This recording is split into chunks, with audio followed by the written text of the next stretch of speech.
So your strategy for building products differs by the kind of pain point you're solving. I talk about this in a previous video, but I want to talk about this just for one of the pain points I identified and do a real deep dive on it today. That's the dishwasher problem. The dishwasher problem is what happens when you solve a problem for someone and the result is invisible value you generally don't get credit for. I don't give my dishwasher a lot of credit for solving the problem of washing dishes. I probably should give it more value, but I don't. I'm a consumer. And there's a lot of other products in our lives that are like that, and that includes software products. So if you think about that kind of pain point, a few things emerge that describe that pain point and help you to pin it down. One of them is that almost everyone agrees on the parameters of the pain point, and that is not always true when you're describing product problems. Oftentimes, customers will disagree with each other and give you conflicting feedback. But with this kind of pain point, almost always people agree on the core issues they want solved. Please wash my dishes. Great, right? Like that's the part that they want done. And the temptation and the defect I see there is that oftentimes product managers will hear that and then won't listen to it because they want to differentiate. They want to differentiate by adding bells and whistles and frills. And we've all seen, and in fact, I think movies and media have illustrated the problems that come with a bells and whistles solution to a dishwasher problem. If you get an oven that has lots of fancy buttons and you don't know how to use it, it's not much value, is it? But some product manager thought that it was value because it had a special kind of timer on it. I guarantee you. Or maybe the timer talked to your iPhone. But that's not why you bought the oven. You bought the oven to cook chicken. That's not why you bought the dishwasher. Your dishwasher didn't need to have a degree reading on your iPhone. It just needed to wash the dishes. And so many times I see companies, I see product managers who misunderstand that kind of problem. You are not going to get credit for solving this problem.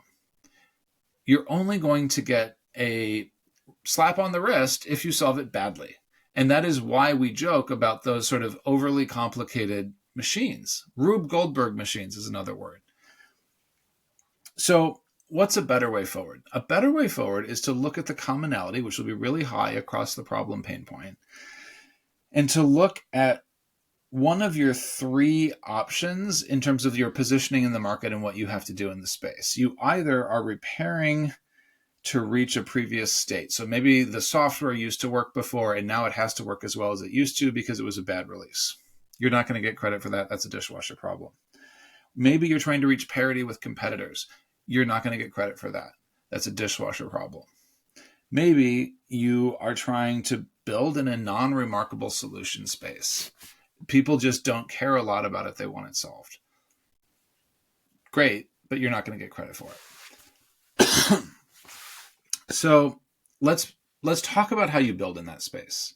We've talked about the pain point a little bit. Let's talk about what it looks like to actually build something. Whether or not you're building to repair to reach a previous state, you're building for parity with competitors, maybe you're just building in a non-remarkable solution space and it's a new product. At the end of the day, there are a few things I want to call out here. Number one, you need to make sure that you are focusing on the core functionality. Think of it as a just works test. Is it reliable? Is it low friction? Is it no drama? Is it super easy to onboard and use? That is what people will actually judge your product on. It's not going to be on the bells and whistles. It's on whether it's there all the time and easy to use. Number two, are you building for the full product gap? This is one of those cases where an MVP will not work. A minimum viable product is not going to solve this. You have to build for the entire product gap. If I had a dishwasher, it would only wash my plates and only wash cups. I would not buy it, even if it did a great job at that, because I need the full problem solved and I expect the full problem to be solved. Now, this is actually an interesting sidebar. At the end of the day, part of the reason these kinds of products exist and these product opportunities exist is because they are in mature markets. And so I'm very aware that when the dishwasher was first released, people made a much bigger deal out of it. It was a big deal to get a dishwasher in a home. It was not at all invisible value. But now it's a mature market, and now it is invisible value, and you don't get credit for solving it. In the same way, customer expectations have changed in certain, digital spaces. We used to be over the moon as consumers when 2-day shipping was true. And it was a brand new thing. I remember like a decade plus ago, it was like, oh my gosh, it arrives in 2 days. That's incredible. Not anymore. I just look at it and I'm like, oh yeah, it's going to arrive tomorrow at 10 a.m. Fine, bye. I have no excitement. It has been washed out of me. And I think one of the things that you need to be honest about is if there's not a ton of excitement in the space and you are building to solve a functional problem that consumers need solved, you're not going to generate excitement from it. Don't try. It's just not going to happen. Okay, so you have to build for the full product gap. You have to make sure you have a reliable, low-friction solution. And you have to make sure that you are providing expected value. This is actually not much of a space for surprising and delighting customers. You need to just provide what they absolutely expect really, really well.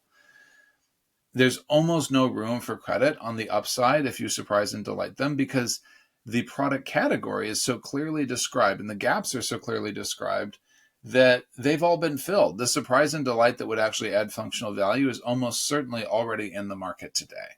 And that's just one of the characteristics of this value set. Another example, I was at Prime Video. My job was to start to build and close artwork gaps. So like if a movie didn't have an image, I needed to make sure it had one. I got almost no credit for that because other companies like Netflix had this figured out. And I needed to just make sure that the artwork was there so people could have a good browsing experience and pick a title to watch. It didn't matter whether it was going to be an incredibly detailed hand-drawn piece of artwork or not. It just needed to be there, clear, associated with that particular title, clearly descriptive, and we move on. People were not going to spend a lot of time on it. They just wanted to know and recognize that Kung Fu Panda is Kung Fu Panda and keep going with their day. So my job was to make things reliable, and that's characteristic of a dishwasher problem. And so my question to you, if you are building in the dishwasher space, have you admitted to yourself that this is not a glamorous thing to build? Have you admitted that the product gap is probably fully described and all you have to do is build to close it? Have you admitted that rolling out is not going to get anybody a lot of credit, but if you don't, you'll get in trouble as a company? Those are the kinds of questions you should be asking yourself. You should be asking yourself if you have the appetite to build in a space where you will be creating value that is really meaningful. I appreciate that my dishwasher washes the dishes, but not something I think about much, right? It's invisible value. And that kind of circles back to the top and what I hinted at when I talked about the dishwasher problem and invisible value. At the end of the day, this kind of problem is only solved when you are willing to make the value invisible. And so my challenge to you, if you're in this space, is one, recognize it. And then two, be willing to be the kind of PM that builds, or the kind of engineer or the kind of entrepreneur that builds with invisible value. If you do it well, people appreciate it. It's worth it. Right now, some Toyota trucks are having, I think the Hilux truck is having a real renaissance of appreciation. And it's not because it's a fancy truck. It's not because of a Toyota ad campaign. It's because they're built really well. And every now and then, customers will turn around and say, oh, wow, this is built really well. I really appreciate it. But it's not a new car. It's not a new Mercedes. It's not fancy. It's being appreciated for the functional value it delivers. It's being appreciated for its invisible value. And that was a hard example to find because there are almost no examples out there of invisible value that's actually genuinely being appreciated.